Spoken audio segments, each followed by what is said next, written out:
Bonjour à toutes et tous, c'est Rémi Jeanne et bienvenue pour cette 18e partie sur la prise en main basique du code CSS.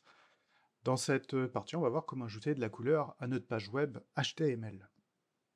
Donc, pour info, la dernière fois en HTML, on avait ajouté donc ce fond noir sur notre page.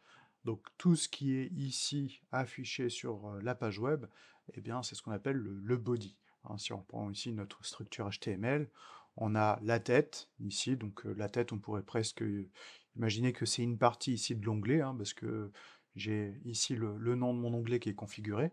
Et puis tout ce qui est body, donc de la balise ouvrante body jusqu'à la balise fermante body, eh bien c'est toute cette partie-là.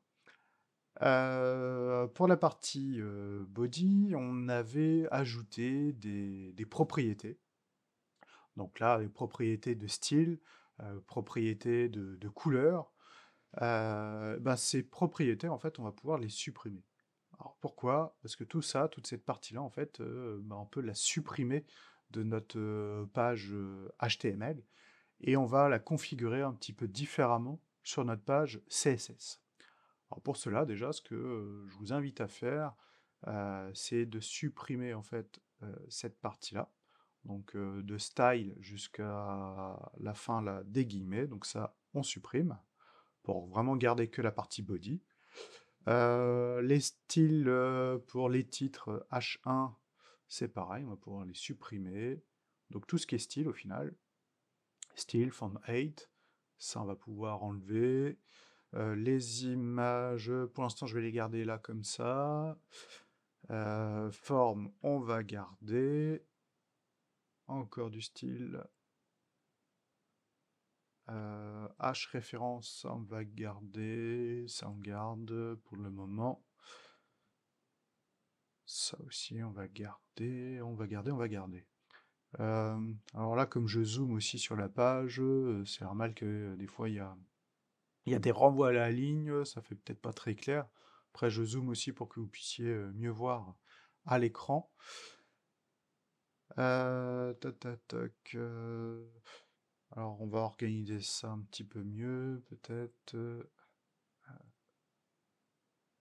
Là, le H1. euh,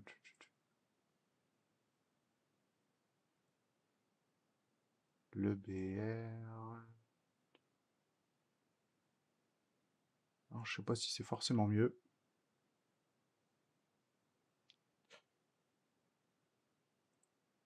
Non, pas sûr qu'au final, ça soit mieux.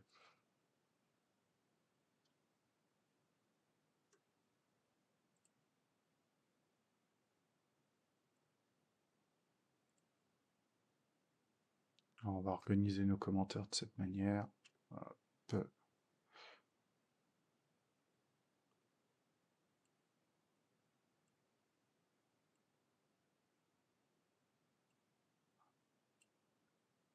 Hop, ça je garde là.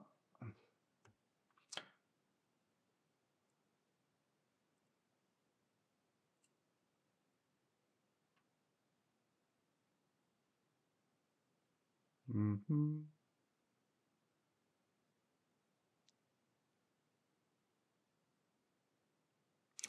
Bon, après, c'est vraiment que le côté visuel, hein, c'est pour éviter que ça pique. Après, je veux bien comprendre que en programmation, ça peut être un peu gênant. Enfin, voilà, de voir ça à l'écran de cette manière, ça peut être un peu gênant. Donc, on va laisser comme ça, c'est pas mal. Alors, donc maintenant, on va aller sur le fichier style.css. Euh, alors, attendez, hop, déjà, il faut que j'enregistre par ma page HTML. J'enregistre et j'actualise la page web. CTRL R. Oui, ok, ça fait rouge, c'est parce que j'avais fait un test. Voilà. Voilà, vous occupez pas, c'était normal. Donc là, j'ai enregistré ma page HTML.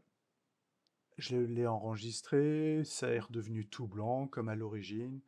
Tous les textes et titres sont en noir, c'est normal. Hop, il n'y a aucune couleur, c'est normal.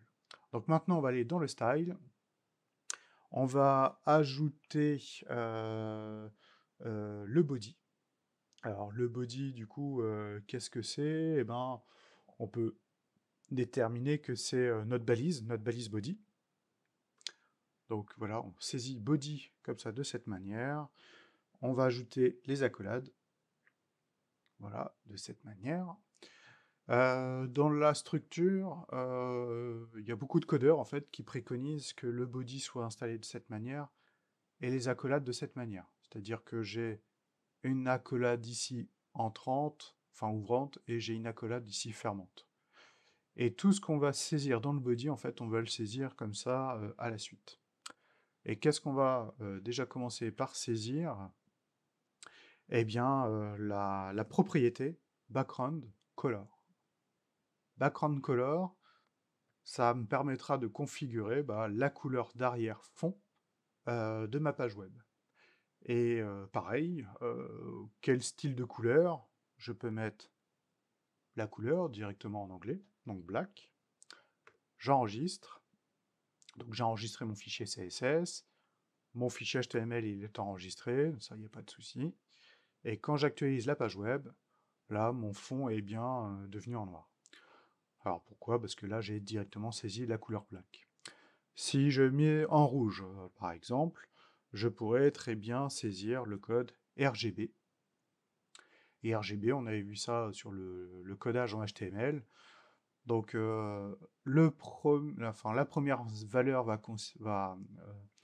sera chargée de la couleur rouge, la deuxième de la couleur verte, green, et la troisième de la couleur bleue, en blue. Donc moi je veux du rouge, je vais mettre 255 pour rouge, je laisse 0 pour vert, 0 pour bleu, et ça c'est la transparence en fait de notre couleur. Voilà, là moi je suis sur l'arrière-fond, j'ai pas forcément besoin d'une transparence, donc je vais même carrément supprimer cette donnée. J'enregistre, j'actualise, et là je suis bien en rouge. Donc voilà, je peux coder en RGB, je peux coder directement avec la couleur, ou je peux coder aussi directement en faisant le dièse ou le hashtag, hein, tout dépend de votre culture. Et puis ensuite, allez, je vais mettre en bleu, donc je vais faire 00 pour rouge, 00 pour vert, et FF pour bleu. J'enregistre, j'actualise, et là je suis bien en bleu, parce que là j'ai saisi la couleur bleue, donc la couleur 255 en bleu, qui correspond ici à mon code hexadécimal, chargé au maximum de bleu. Euh, donc voilà, après voilà, faut connaître ces codes en hexadécimal. Voilà, après je peux ajouter ici un 8, donc, sachant que les caractères vont de 0 à F, donc de 0 à 9 et de A à F. Je vais mettre A par exemple. Qu'est-ce que ça donne? Hop, si j'enregistre pas. Là, bizarre, ouais, ça fait pas grand-chose.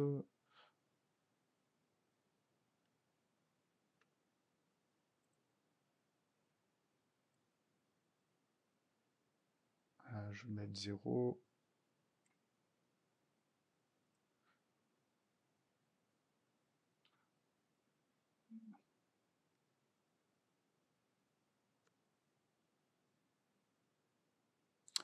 Donc voilà, après, il y a des variantes de couleurs, voilà, on peut jouer sur les codes hexa.